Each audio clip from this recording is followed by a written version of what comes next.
tal y como son en la realidad. Eso es lo que hace el creyente genuino, y su voluntad se une, se adhiere, se fusiona con la voluntad de Dios. Le gusta hacer lo que la Biblia dice que haga, ya que es la voluntad de su Padre Celestial. Eso es lo que hacemos como hijos de Dios. Dijimos también que la bendición de Dios resulta de la obediencia del creyente. Dice que Él es bienaventurado, será bendecido, dice el versículo 25 al final de ese versículo, y que esa bendición no puede resultar de otra manera más que de la obediencia que tú y yo tengamos a la palabra de Dios. Y podemos ver un claro ejemplo de ello en Josué capítulo 1 versículo 8. Si me acompaña ahí, Josué capítulo 1 versículo 8. Josué capítulo 1 versículo 8. En ese versículo, en ese capítulo, el Señor ordena, da un mandamiento, pero también en medio de ese mandamiento da una promesa. Josué capítulo 1 versículo 8 dice: nunca se apartará de tu boca este libro de la ley, sino de día y de noche meditarás en él, para que guardes y hagas conforme a todo lo que en él está escrito. Porque entonces, dice, harás prosperar tu camino y todo te saldrá bien. Y la única forma, hermanos, de tener una vida espiritualmente bendecida, una vida espiritualmente sana, una vida espiritualmente próspera, es mediante el estudio fiel y la aplicación de la palabra de Dios en nuestras vidas. Tú y yo podemos estudiar la palabra de Dios, pero lo hemos dicho reiteradas veces, y es algo que Santiago hace mucho énfasis en su carta, y es uno de los pasajes claves, el versículo 22, ¿de qué? De que podamos ser hacedores de la palabra, no solamente oidores de ella. ¿Para qué? Para que a través de eso nuestra vida espiritual, nuestra vida en todos los sentidos pueda ser prosperada. Y cuando nosotros hablamos de prosperidad, hermano, no estamos hablando necesariamente de una prosperidad financiera, y no porque Dios no lo haga, no porque Dios no lo pueda hacer, porque finalmente, hermanos, lo que a Dios más le importa es que tú y yo podamos ser prósperos en nuestro corazón, podamos caminar hacia la madurez que Él quiere que lleguemos. El que escucha y hace lo que dice la palabra, descubre en sus exigencias que, tal como dijo Jesús, el yugo es fácil y ligera la carga. Y en Mateo 11:30 Jesús dijo: mi yugo es fácil y ligera es mi carga. ¿Por qué? Porque cuando nosotros atendemos a esas exigencias, cuando esas exigencias se vuelven o se fusionan hacia la voluntad de Dios, hermano, lo que tú y yo vamos a querer hacer es la voluntad del Padre.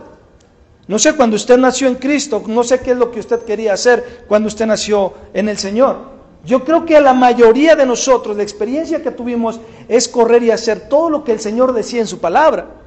Que a lo largo de la historia de nuestra vida, eso muchas veces ha ido menguando por los descuidos que nosotros podemos tener en nuestra comunión y nuestra relación con Cristo, no solamente en la lectura de la palabra, porque lo hemos dicho también reiteradas veces, aunque tú y yo podamos estudiar la palabra de Dios, si tú y yo no tenemos una intimidad con Cristo, de nada va a servir. De nada va a servir. Es cuando tú y yo tenemos esa intimidad con Cristo. ¿Por qué? Porque al final del día la palabra de Dios, ¿qué es? La voz de Dios hablando a nuestras vidas, ¿sí? Pero tenemos que ir al autor de esas escrituras. Como dice 1 Timoteo 3:16, ¿verdad? Que la palabra de Dios es la inspiración de Dios, es su palabra, es su voz hablando a nuestras vidas. Y entonces, hermanos, tenemos que ir, y cuando vamos ahí, y cuando nos sometemos al señorío de Cristo, y cuando nos sometemos a su palabra, entonces podemos decir que el yugo es fácil y ligera es la carga, como Jesús lo menciona. Obvio que las distinciones entre las actitudes buenas o malas acerca de Dios y su palabra no están simplemente o siempre bien definidas. El ser humano generalmente lo que hace es dar su opinión de la palabra, no porque la conozca necesariamente, sino simplemente quiere encontrar un argumento para refutar que la palabra de Dios tiene errores. Y solamente damos nuestros argumentos y nuestras posiciones teológicas, ¿para qué? Para encontrarle algún detalle a lo que la palabra dice. Sin embargo, sabemos y entendemos y creemos que la palabra de Dios es inerrante y la palabra de Dios no tiene fallas. Entonces, hermanos, Esta parte de la definición solamente será a la altura de la vida o el entendimiento humano. Algunos incrédulos, hermanos, se esfuerzan mucho por actuar como creyentes, reconociendo que la Biblia es inspirada y es verdad. Asisten a la iglesia con frecuencia, con regularidad, adoran con sus labios a Dios y actúan moralmente también, de una manera correcta. Muchos se esfuerzan de esa manera, de forma similar, hermano, pero en un sentido opuesto, los verdaderos creyentes no siempre viven de acuerdo con lo que entienden.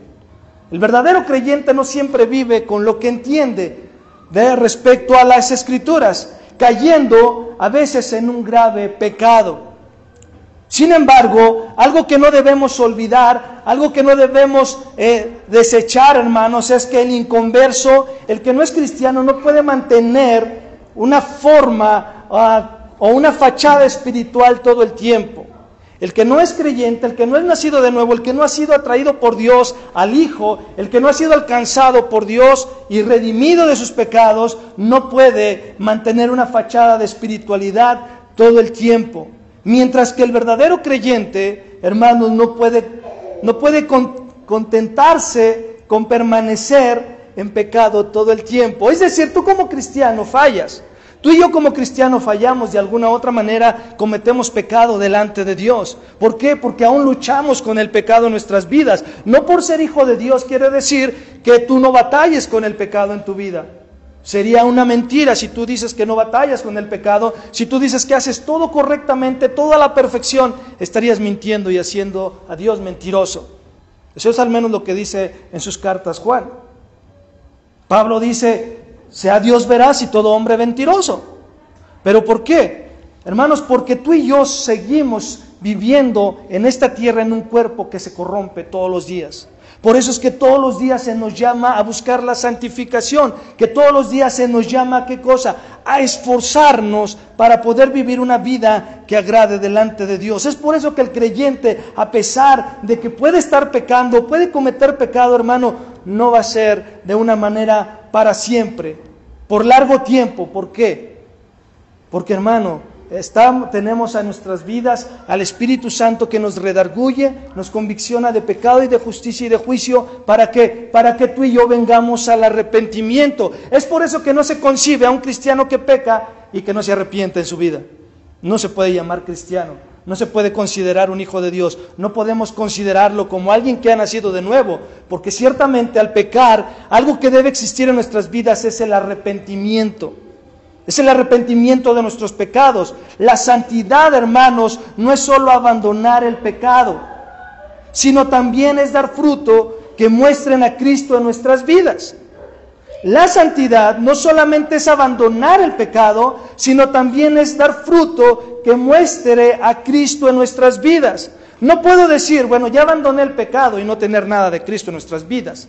No se puede de esa manera. Después de dejar atrás la analogía, hermanos, del espejo, Santiago pone en claro que el hacedor de la palabra no es simplemente uno que practica una actividad religiosa. Vamos a Santiago capítulo 1, versículo 26 al 27, y es aquí donde vamos a centrar nuestra enseñanza el día de hoy, la cual es la enseñanza número 14 y lleva por título: controlar mis palabras muestra un corazón transformado.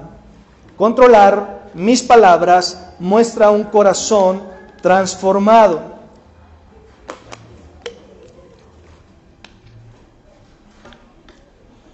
¿Ya lo tienen? Dice así: si alguien se cree religioso, pero no refrena su lengua, sino que engaña su propio corazón, la religión del tal es vana. La religión pura y sin mácula delante de nuestro Dios y Padre es esta: visitar a los huérfanos y a las viudas en sus aflicciones y guardándose sin mancha del mundo. Incline su rostro y vamos a orar. Padre, hoy te damos gracias por tu palabra. Agradecemos este tiempo en el cual, Señor, nos permite ser expuestos a la luz de tu palabra, para que nuestros corazones puedan ser transformados, para que nuestras vidas puedan ser iluminadas, alumbradas, pero también transformadas por el poder de tu palabra, por el poder del Evangelio en nuestras vidas. Señor, que hoy tu palabra pueda correr, Señor, en nuestros corazones para que Dios eterno, nuestro corazón pueda ser transformado, pueda ser avivado en medio de esta generación, Señor. Hoy te lo pedimos, que sea tu Espíritu Santo ayudándonos, que no sean mis palabras, sino que sean las tuyas, que ayudes al predicador para que pueda exponerla de una manera clara y de una manera fiel, Señor. Y que la gloria y la honra sea únicamente y solamente para ti, Señor. En el nombre de Jesús. Amén, amén y amén. En la versión, hermanos, Biblia Libre, se lee este mismo texto de esta manera. Dice, si piensan que son piadosos, pero no controlan lo que dicen, se están engañando a ustedes mismos y su religión no tiene sentido. Ante los ojos de nuestro Dios y Padre, la religión pura y genuina consiste en visitar a huérfanos y viudas que sufren y guardarse de la contaminación del mundo. La traducción del lenguaje actual lo esclarece un poco más. Dice, si alguien se cree muy santo y no cuida sus palabras, se engaña a sí mismo.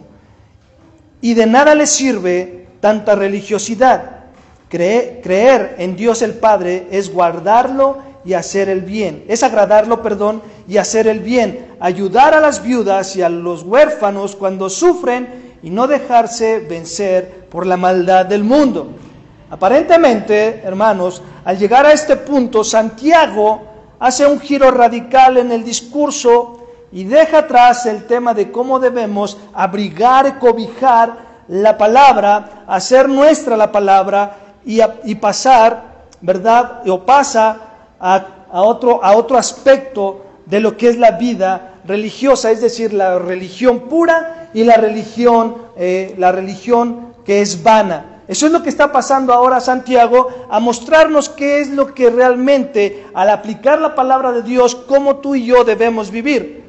La gran preocupación de Santiago, hermanos, es que sus lectores no se conformen con una religión de apariencias que no efectúe cambios en sus vidas. Santiago, en la preocupación, recuerde que los hermanos habían sido dispersos y estaban tomando este tipo de conductas en su vida.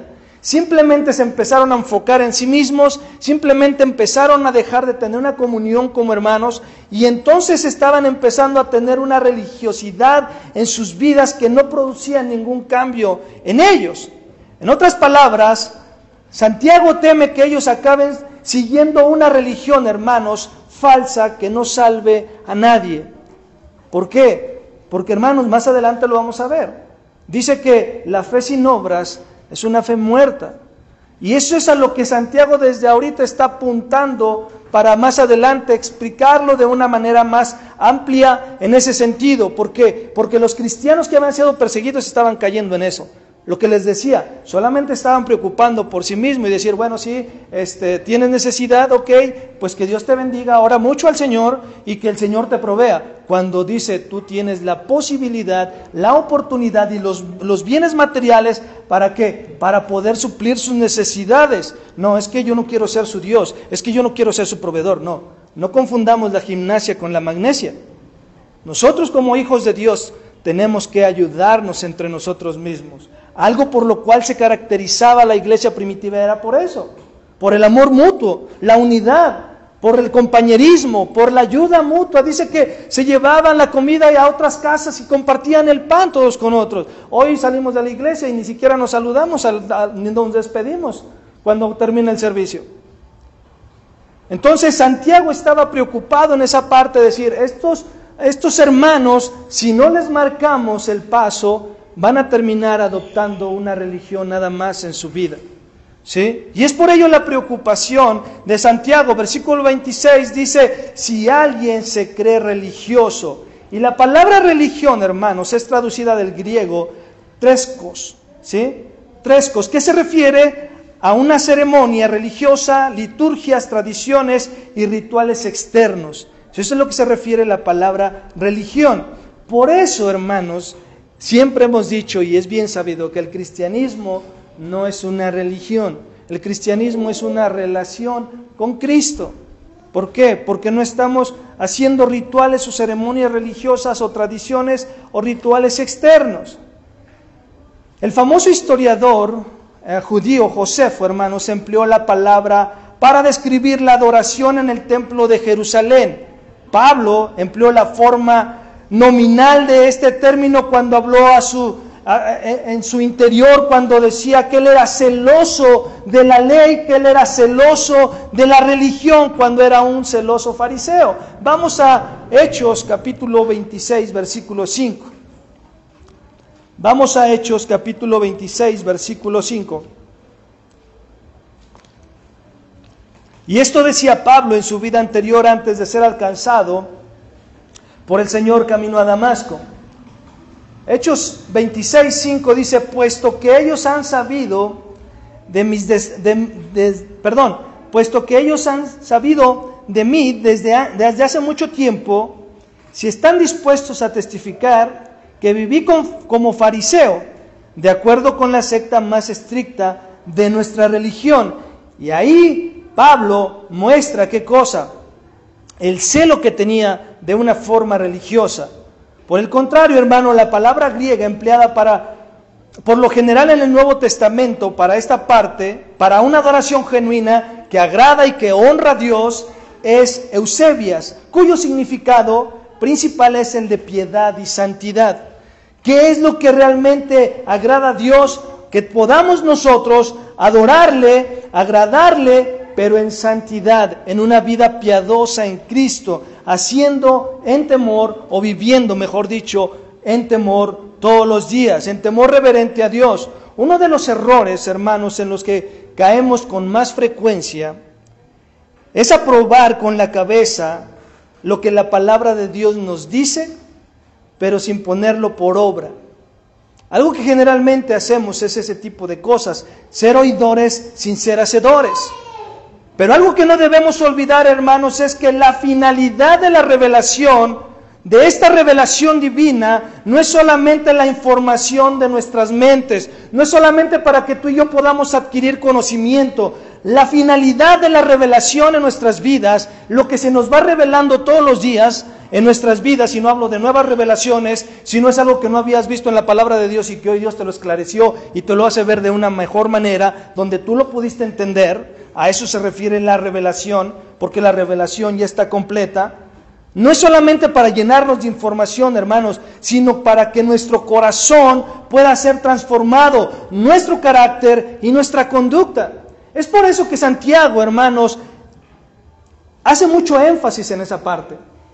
¿Por qué? Porque los judíos que habían sido esparcidos, hermano, conocían la ley de Dios.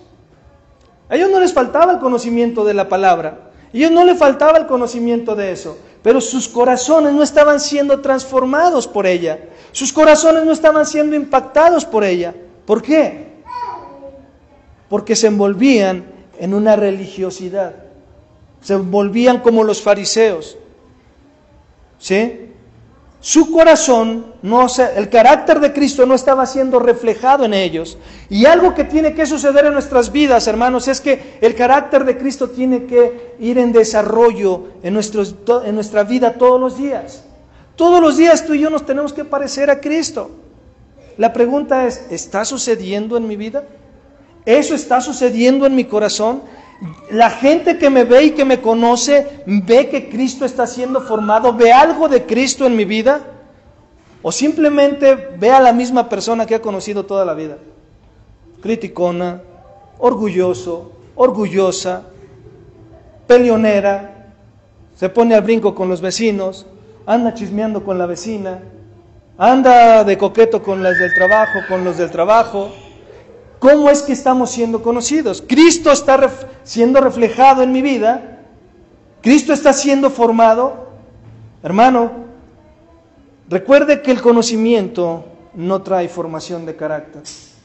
El conocimiento no trae formación de carácter. Es hasta cuando aplicamos ese conocimiento en nuestras vidas, cuando el carácter de Cristo se empieza a desarrollar en nuestras vidas. Y entonces me empiezo a someter a la palabra de Dios. ¿Para qué? Para que mi conducta pueda ser diferente.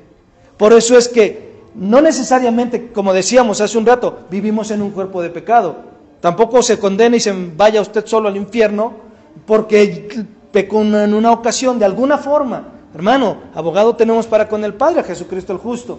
Pero eso no quiere decir que usted y yo tengamos licencia para estar pecando y pecando y pecando y pecando, haciendo lo que se nos place en nuestras vidas. No podemos, porque entonces, hermanos, lo repetimos, dudaríamos de nuestra salvación.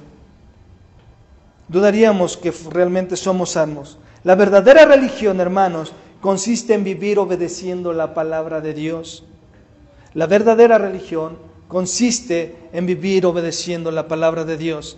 Por eso hay muchas religiones en el mundo, muchos que pueden leer la Biblia, pero ¿quién de ellos aplica la palabra de Dios a su vida? Nadie. Y nadie puede traer una revelación a su corazón si el Espíritu Santo no mora en él. Salvo por la gracia, y lo hemos dicho, y la misericordia de Dios, que Dios impacte tu vida a través de su palabra. Pero tú y yo, el creyente, el que no es creyente, mejor dicho, no puede tener un entendimiento de las Escrituras si el Espíritu Santo no mora en su vida. No se puede.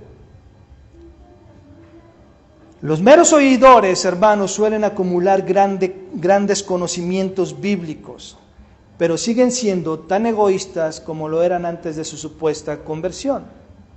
Los menores oidores, los que no solamente oyen, pero no hacen, suelen acumular grande conocimiento en su vida, pero siguen siendo tan egoístas como lo eran antes de la conversión. Y escucha esto, hermano. Asistir al culto y a las actividades de la iglesia, hacer algún trabajo voluntario, cumplir con varios rituales o ceremonias, cantar alabanzas y hasta tener una teología correcta, hermano, no tiene valor espiritual en sí misma sin la verdadera fe salvadora y la motivación honrosa que glorifique al Señor. Si eso no glorifica a Dios, de nada sirve, es vana tu religión. Si lo que buscas es ser visto tú, ser exaltado tú, llenarte de conocimiento nada más, como lo decíamos hace un rato, simplemente tu religión es vana. Porque lo que buscamos a través de los dones que Dios nos ha dado es para que el nombre de Cristo sea exaltado. Lo que tú haces dentro de la iglesia, por muy insignificante que parezca, por muy invisible que parezca, hermanos, eso debe darle gloria a Dios. Porque no quiere decir que porque tú lavas los baños, hoy tú eres el más humilde. Tú puedes estar lavando los baños y diciendo, pues es que el pastor, ¿qué pasó? Yo ya debería de estar allí arriba. O viceversa, ¿verdad? Estando aquí arriba dices, híjole, creo que no soy merecedor de esto, pastor, mándeme a mí a lavar los baños. Entonces, eso es lo que le preocupaba a Santiago. ¿Por qué? Porque ellos se habían acostumbrado a esas ciertas cosas externas, a esas ciertas actividades que cualquiera puede hacer, hermano. Cualquiera puede hacer. La teología, hermanos, no solamente hay o existe la teología cristiana. Existe la teología católica, existen varios tipos de teologías. Hermanos, y muchos, hermanos, teólogos católicos, hermanos, pueden que te den la vuelta a ti y me den la vuelta a mí. Pero si la centralidad está en ellos, no está en Cristo, su teología no está centrada en Cristo, hermano, vana es su religión. Por eso es que dice que nuestra vida tiene que dar la evidencia de una fe salvadora, una motivación, hermano, en nuestro corazón que dé honra y gloria a nuestro Dios. Que dé honra y gloria a nuestro Dios. La persona, hermano, que confía en estas cosas externas, tarde o temprano dará a conocer su infidelidad, con su boca. ¿Sí? Tarde que temprano dará a conocer su infidelidad con su boca porque no tiene el poder interior. ¿Para qué? Para refrenar su lengua. Dice que el que puede o el que tiene el dominio propio de dominar su lengua es capaz de refrenar todo su cuerpo. Pero hermanos, si tú y yo no tenemos dominio propio para refrenar nuestra lengua, ¿cómo está nuestro corazón? ¿Cómo está nuestro corazón? La confianza, hermanos, es en esas cosas, para agradar a Dios y recibir su bendición, es engañosa y es vana. Si crees que por hacer, si crees que por limpiar, si crees que por acomodar las sillas, si crees que por enseñar, si crees que por estudiar, si crees que por predicar, te vas a ganar el favor de Dios, estamos muy equivocados. El favor de Dios no se gana por eso. Decíamos al inicio, la bendición de Dios se obtiene por medio de la obediencia a la palabra, no al cargo, no a la posición que tú y yo tengamos dentro de la iglesia. Aun cuando un ritual o liturgia, hermano, sea bíblicamente, en su redacción, sea bíblicamente correcta, es tan inútil como la idolatría pagana, a menos que el corazón sea recto para con el Señor. A menos que el corazón sea recto para el Señor, entonces es beneficiosa. Ya que un corazón, hermano, corrompido e impío finalmente quedará al descubierto para una forma, por una forma de hablar corrupta e impía. Y hablar de una forma, hermanos, no refrenar la lengua, no quiere decir que tú te la pases en la calle hablando groserías. No refrenar la lengua es desde que empiezas a hablar de otra persona que no está ahí presente para defenderse. Es desde que tú estás hablando con alguien de lo que no te gusta de alguien. Es desde ahí cuando tú no puedes refrenar tu lengua. Y si tú no puedes refrenar tu lengua en ese sentido tan simple, hermano, no me digas que tú y yo obedecemos a Dios. Tú y yo estamos siendo capaces de refrenarnos en otras áreas de nuestra vida. Eso es imposible. Y no lo digo yo, lo dice la Escritura. Escucha esto. La lengua no es el único indicador de la genuina espiritualidad, sino que es uno de los más confiables. La lengua no es el único indicador de la genuina espiritualidad, sino que es uno de los más confiables. Tú ve cómo habla alguien y eso te revelará cómo está en su corazón. Tú ve, cuando tú platicas con alguien, tú escucha lo que está hablando esa persona y entonces lo que está haciendo es una radiografía de lo que está en su corazón. Por eso es que tenemos que refrenar la lengua. Por eso es que cuando alguien venga y que diga, ay, ¿tú crees que el hermanito? Dile, discúlpame, pero si vienes a hablar de ese tema, conmigo no. Conmigo no. Véselo contar a otra persona, pero a mí no. No te prestes para eso. Porque si no, después terminas tan contaminado por un corazón que ha sido dañado, entre comillas, porque no se ha querido sujetar, y entonces cuando se le llama la atención, cuando se le reprende, se le exhorta, entonces pues ya, hace el berrinche y entonces después va y empieza a contaminar a otras personas. Hermano, no es así. Según estudios, las personas promedio hablan unas 18,000 palabras. Las mujeres hablan como 20,000, más o menos, ¿verdad?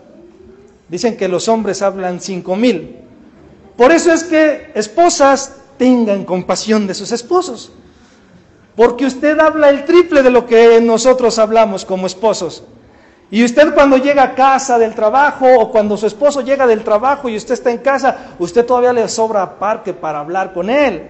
Pero él ya se le acabaron las municiones desde que venía en el transporte público de camino a la casa. Entonces, hermanos, una quinta parte de la vida nos las pasamos hablando. Ahora, ¿cuál es el punto con esto? ¿Cuál es el punto con esto? Si la lengua no está controlada por Dios, es un indicador seguro de que tampoco el corazón lo está.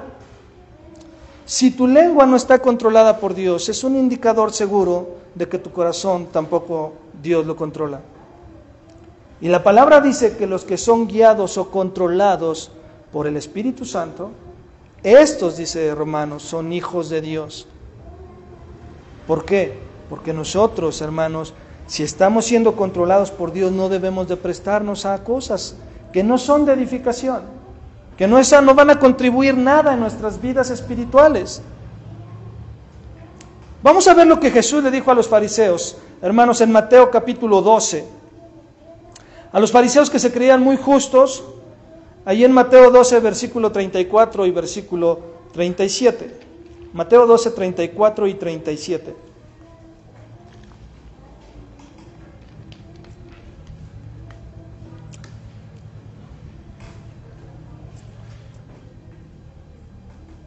Mateo 12, 34 y 37 dice así: cama de víboras, ¿cómo pueden hablar cosas buenas siendo malos? Porque de la abundancia del corazón habla la boca. Versículo 37, porque por tus palabras serás justificado, pero también por tus palabras serás condenado. Dice Jesús a los fariseos: camada de víboras, ¿cómo pueden hablar cosas buenas siendo malos? Porque de la abundancia del corazón habla la boca. Porque por tus palabras serás justificado y por tus palabras serás condenado. ¿Qué quiere decir esto? Que no solo debemos, hermanos, tener cuidado con lo que hablamos, sino tenemos que tener cuidado de lo que hablamos, pero tenemos que tener cuidado aún más de la intención del corazón de lo que hablamos. Tú y yo tenemos que tener cuidado cuando hablamos y de lo que hablamos, sino también debemos de tener cuidado con qué intención en el corazón lo hacemos. Si tú lo hablas, ¿por qué lo hablas? Si tú vas con alguien y expresas tu sentir de lo que no te gusta, de lo que sí te gusta, ¿con qué intención lo haces? No lo haces para decir, pues vamos a ayudar al pastor, vamos a ayudar al hermano, no. Lo hacemos generalmente con otro sentido, de que ellos o aquellas personas puedan aceptar o hacer suya tu pensamiento, hacer suyo tu ¿cómo se llama? Se me fue la palabra. Tu desacuerdo de aquello que no te gusta. Entonces no solamente tenemos que tener cuidado con lo que hablamos, sino también tenemos que tener cuidado que cuando lo hacemos, ¿cuál es la intención de mi corazón? ¿Qué es lo que hay en mi corazón? ¿Por qué lo estoy diciendo? La religión, hermano, que no transforma el corazón y por lo tanto la lengua es totalmente vana ante los ojos de Dios. La religión que no transforma el corazón y por lo tanto tampoco la lengua es totalmente vana ante los ojos de Dios. Ante los ojos de Dios. ¿Por qué? El Señor dijo que Él no quería holocaustos ni quería ofrendas. Él dijo, yo me contento, o yo encuentro satisfacción ¿en qué? En que me obedezcan. ¿De qué me sirven tus holocaustos? ¿De qué me sirven tus ofrendas? Si tu corazón está lejos de mí, de nada sirve. De nada sirve, hermanos, cumplir con un ritual y un protocolo dentro de la iglesia, si el corazón nuestro está alejado a kilómetros, años luz del Señor. De nada sirve. De nada nos sirve, hermano. No sé. Por eso Santiago dice, estás engañando a tu corazón. Estás engañando a tu corazón si tú piensas de esa manera. Dice Santiago, se engaña a uno mismo. Ahí en el versículo 2 versículo 22 del capítulo 1. Y en el versículo 26 lo reitera. Dice, escuchar la palabra, pero no hacerla, es engañarse a uno mismo. Versículo 22. Y el que se cree religioso, pero no vive en consecuencia de lo que dice creer, engaña a su propio corazón. Versículo 26. Y lo verdaderamente triste, hermanos, de la situación es que alguien puede pasarse la vida practicando las formas, cumpliendo los protocolos externos de su religión, sea una falsa religión o sea una religión verdadera, sin que ella afecte de alguna forma o que produzca salvación en el corazón de la persona. ¿Por qué? Porque será una vida completamente de autoengaño. Versículo 27 de nuestro texto base. Versículo 27. Ahí mismo estaba en el versículo 26. Versículo 27 dice, la religión pura y sin mancha delante de nuestro Dios y Padre es esta: visitar a los huérfanos y a las viudas en su aflicción y guardarse sin mancha del mundo. O como dice la versión Biblia Libre, ante los ojos de nuestro Dios y Padre, la religión pura y genuina consiste en visitar huérfanos y viudas que sufren y guardarse de la contaminación del mundo. La reacción apropiada aquí a la palabra de Dios Es la disposición de aplicar a la vida de cada uno de nosotros, sin hacer concesiones morales o espirituales, hermano. La reacción apropiada a la palabra de Dios, es decir, la respuesta que tú y yo demos a la palabra de Dios, lo apropiado es que nosotros tengamos la disposición de aplicarla a nuestra vida, sin hacer concesiones morales o espirituales. Y dice guardarse, lo cual se traduce en una forma del verbo griego tereo, que indica una acción regular y continua. ¿Sí? En otras palabras, hermano, guardarse sin mancha del mundo es la obligación constante del cristiano, no dando lugar a excepciones o salvedades. Tu responsabilidad y mi responsabilidad, hermanos, es guardarnos del mundo, de la forma de pensamiento del mundo. ¿Qué es lo que hace una persona en el mundo cuando está en desacuerdo en algo en su trabajo? ¿Qué es lo que hace? Va con el patrón, va con el jefe y le dice, oye, yo creo que esta parte pudiera ser diferente, yo creo que pudiéramos hacer esto, ¿en qué te puedo ayudar para mejorarlo? O sea, ¿sí nos comportamos así con los patrones? ¿Qué decimos? ¿A poco a ti te gustó que le hicieran así? ¿A poco tú crees que es correcto lo que están haciendo? Y hermano, que nos guardemos de la contaminación del mundo, en ese sentido, pero también, hermanos, en que seamos seducidos por las pasiones que ya existen en nosotros, pero que el mundo muchas veces, como decimos coloquialmente, le echa más leña al fuego. Entonces, hermanos, nuestra forma de pensar no tiene que ser afectada por las ideologías o las formas de pensamiento del mundo. La forma de pensamiento del cristiano tiene que ser afectada por la palabra de Dios. Mi vida tiene que ser afectada por su palabra, no por lo que la normalidad del mundo, por lo que el mundo crea correctamente bien. Porque no nos vamos tan lejos, nos vamos a los Juegos Olímpicos, que fue muy resonado en las redes sociales. A ellos les dijo, eso es bueno, eso es correcto, para el mundo lo era, pero no para la palabra de Dios.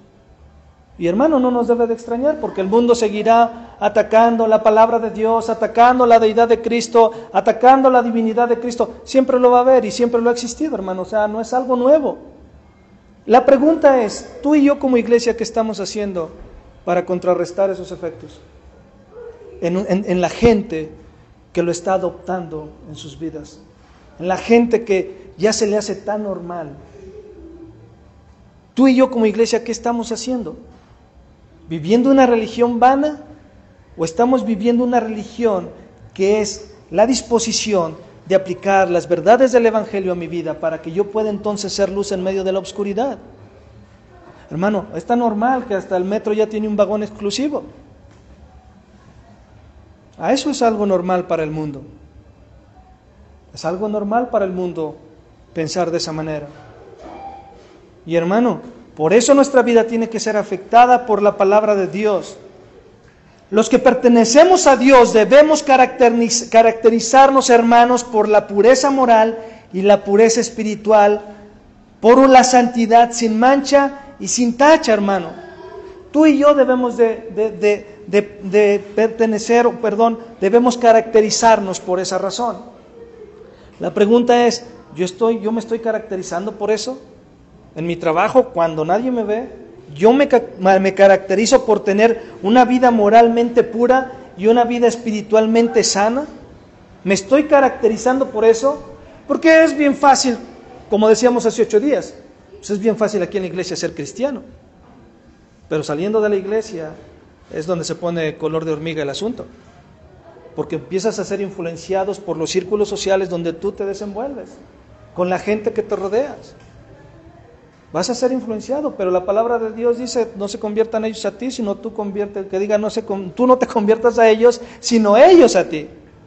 Tú tienes que ser influencia en la vida de ellos, no ellos en la tuya.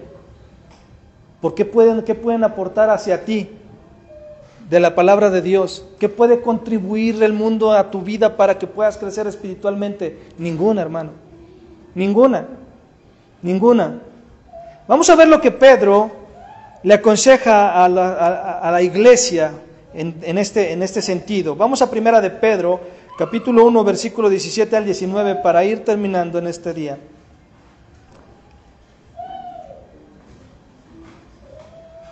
Primera de Pedro, capítulo 1, versículo 17 al 19. Recuerde que cuando el pastor dice que va a ir terminando, todavía le queda como otra hora, ¿eh? O sea, usted no se me desespere.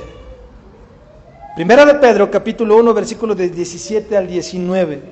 Dice: y si no invocan como Padre aquel que imparcialmente juzga según la obra de cada uno, condúzcanse con temor durante el tiempo de su peregrinación.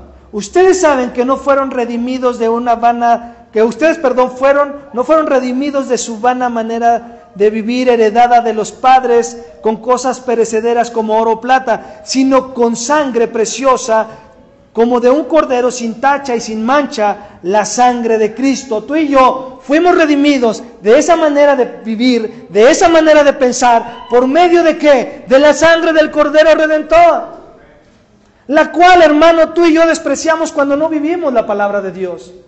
Cuando yo no vivo acorde a las Escrituras, cuando yo no vivo acorde a los principios de Dios, estamos pisoteando la sangre de Cristo. Y la carta a los Hebreos dice: ay de aquel que cae en manos de un Dios vivo. Ya no podemos hacer un segundo sacrificio, sino le queda un castigo para él. No hablamos de un castigo eterno, pero sí de un castigo de parte de Dios.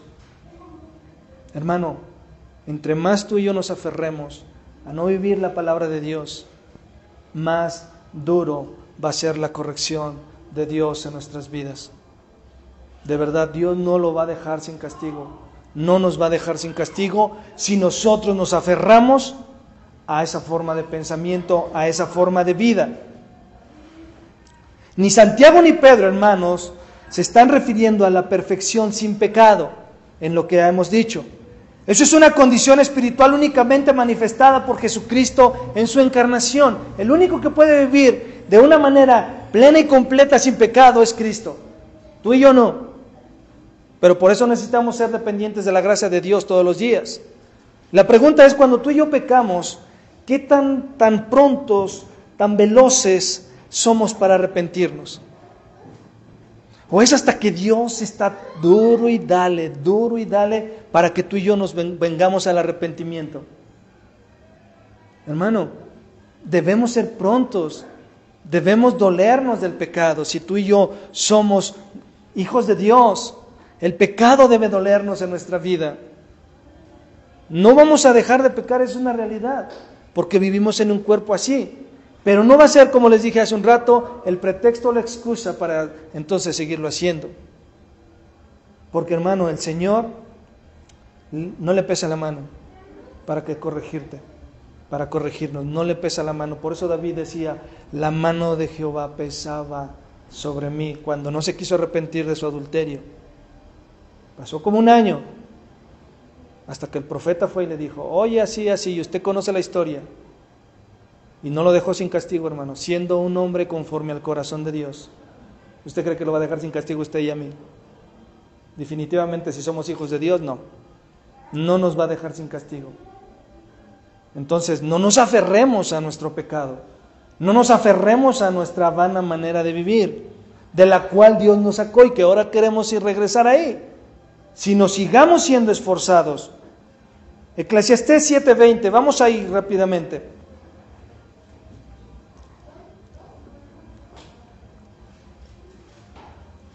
Eclesiastés capítulo 7, versículo 20.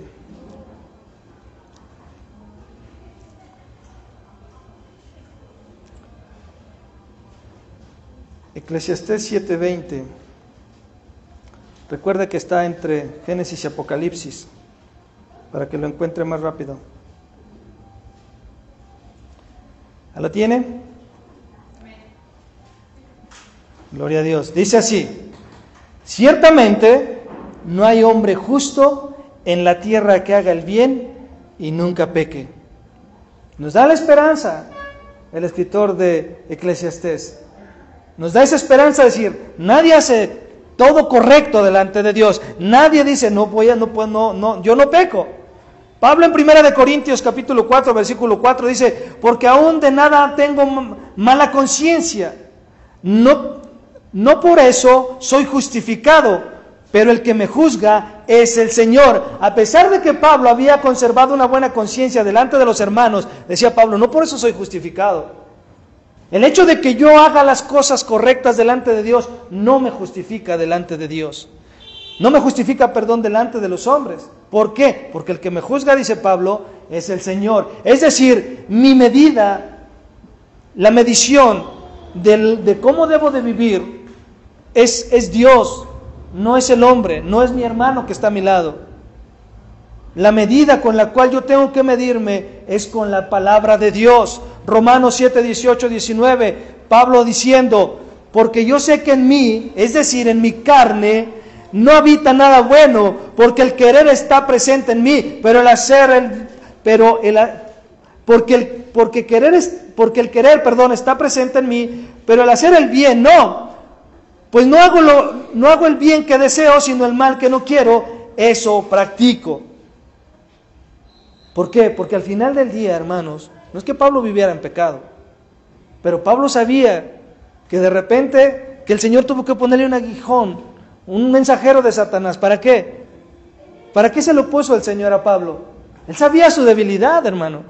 Pablo sabía su debilidad de que si el Señor no le pone ese freno en su vida, él volvía a ser el mismo orgulloso y soberbio por todo el conocimiento y la preparación que él tenía. Dice, yo rebasaba a muchos de mi época. Pero Pablo dice, queriendo hacer el bien, hallo esta ley, que el pecado está en mi cuerpo. Y algo que debemos entender, hermanos, es que ningún cristiano alcanza las normas del Señor. Por eso Cristo tuvo que venir a morir en la cruz del Calvario, porque nadie alcanzaba el estándar de Dios para poder heredar la vida eterna. Es solamente por medio de Cristo y a través de Cristo que tú y yo podemos ser herederos de la vida eterna, de la salvación. Porque no hay algo bueno en ti, no hay algo bueno en mí, hermano. Como Pablo dijo, soy lo que soy por la gracia de Dios. Pero el religioso, ¿qué hace? Empieza a señalar, empieza a juzgar. Ve que el hermano tropezó y lo empieza a condenar. En lugar de que vaya, como dice la Escritura en Gálatas, si no más me recuerdo, si tú que eres maduro espiritualmente, ve, restáuralo con un espíritu de mansedumbre. No te aproveches de su caída. ¿Qué tienes que hacer? Levántalo, anímalo, tomando en cuenta que tú también puedes caer en el mismo pecado. Pero hermano, ¿cómo somos muchas veces como cristianos? No podemos ver fallar a alguien porque luego nos vamos y le echamos un montón, lo tiramos y lo pateamos todavía en el suelo, hermano. Esa es una realidad. No literal, ¿verdad? Pero es una realidad. Lo empezamos a juzgar, empezamos a hablar mal de él, lo apartamos, lo hacemos. Y la única forma de hacerlo de esa manera es cuando él persiste en su pecado. Pablo dice, tienes que desecharlo de la comunión de la iglesia a fin de que él pueda ser restaurado. ¿Sí? Solamente hasta ese extremo cuando una persona ha caído y que no quiere corregirse. ¿Por qué? ¿Se recuerdan la historia de aquel que pecó contra la madrastra? Contra su padre metiéndose con su madrastra. ¿Se acuerda de la historia en Corintios? ¿No se acuerda? Bueno, se lo dejo de tarea para que lo busque. Dice que cuando él se arrepiente, Pablo le dice, oigan, pues ya recíbanlo. Ya dio muestras de arrepentimiento, ya dio muestras de que de verdad se arrepintió de lo que hizo, no estuvo bien, ya se arrepintió, pero ahora recíbanlo en la comunión de la iglesia, porque si no el pobre se va a morir de tristeza. Y hermanos, nosotros nos vivimos rechazándolos. Porque tú no tienes la misma teología que yo, porque tú no crees lo mismo que yo, porque tú no haces lo que yo digo. Digo, en el sentido de cuando quieres gobernar la iglesia, ¿no? Y que no sea la palabra quien gobierne o Cristo quien gobierne la iglesia. Se me olvidó la palabra. Pero hermanos, dice Romanos, el querer está presente en mí, pero el hacer el bien no. pues no hago el bien que deseo, sino el mal que no quiero, eso practico. Entonces, como cristianos, no podemos alcanzar la norma del Señor. Al igual que Pablo, hermanos, nos encontramos haciendo cosas que sabemos que son incorrectas y no haciendo cosas que sabemos que son correctas. Nos encontramos haciendo cosas que no son correctas y no haciendo cosas que son correctas, como dice Romanos 7, 14 y 25. Ni siquiera, hermanos, escucha esto, el creyente más fiel, amoroso, muestra siempre tanta compasión, tanto amor a sus hermanos en la fe. Ni siquiera el cristiano más amoroso va a mostrar siempre un amor hacia los hermanos. Habrá alguno que lo saque de sus casillas.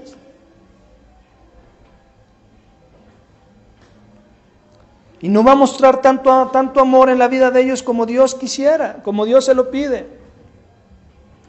A lo que se refiere Santiago, hermanos, es a la orientación esencial de nuestra vida, a nuestro principal compromiso y a nuestra lealtad ¿a qué? A los principios de Dios. Si esa lealtad es correcta, entonces nuestros más profundos deseos, hermanos, será amar y cuidar a los demás y confesar nuestros pecados al Señor cuando no estamos cuidando de la iglesia. Hermano, el pastor no es el único que tiene que cuidar de la iglesia. Eso también es una responsabilidad tuya. Cuando lo abrigas, cuando lo cobijas, cuando lo alientas, cuando lo animas, cuando le muestras amor. Eso también es cuidar de la iglesia. Nos debemos cuidar mutuamente, de aquí para allá y de allá para acá. No porque sea el pastor quiere decir que usted no puede decir, oiga pastor, ¿qué cree que ahí como que... No argumentando, obviamente, tu posición teológica, escatológica y lo que tú quieras en lógica, sino en el sentido de, pastor, estoy orando por usted. Eso también es ayudar. El cristiano genuino, hermano, no puede sentirse feliz o contento cuando no muestra compasión por los demás. El cristiano genuino no puede sentirse feliz o contento cuando no muestra compasión por los demás. Aquí no cabe la frase de cada quien se rasque como puede, hermano. Aquí no cabe eso.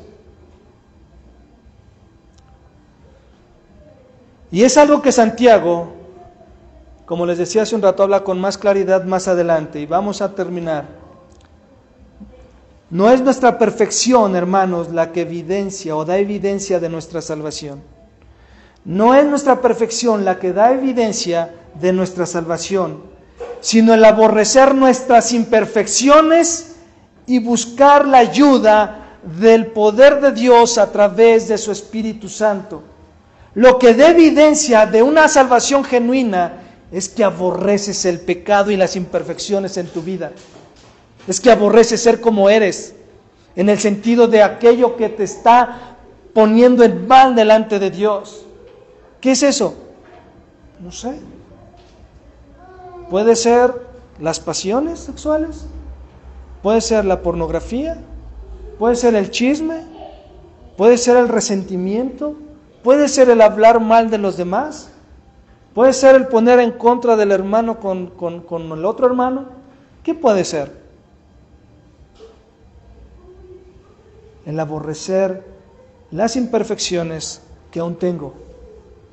Eso es la mejor evidencia, decía Paul Washer, de una conversión genuina, es que peleas con el pecado todos los días.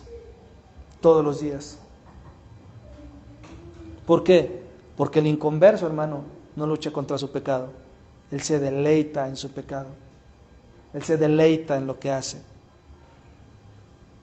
Entonces, concluimos que la religión pura, es decir, el cristianismo bíblico, no es un asunto de obediencia santa a la palabra de Dios que se refleja, es un asunto de obediencia, un asunto de obediencia santa a la palabra de Dios que se refleja por nuestra forma de hablar, entre otras formas.